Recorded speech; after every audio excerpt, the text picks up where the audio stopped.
कसको एक लाख औँठी कक्यो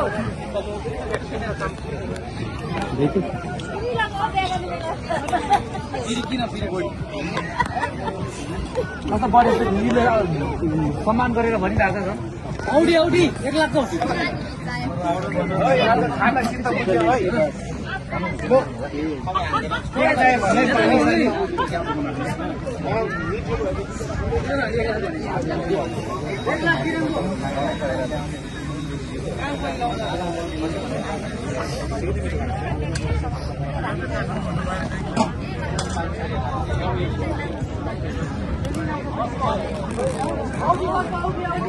मेरो मेरो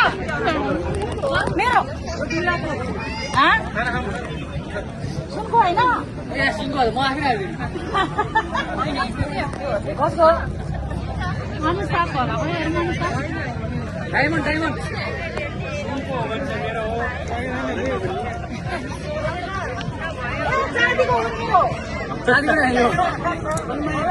सुनको भनिसकेपछि फेरि मेरो कसरी नि डायमन्ड हो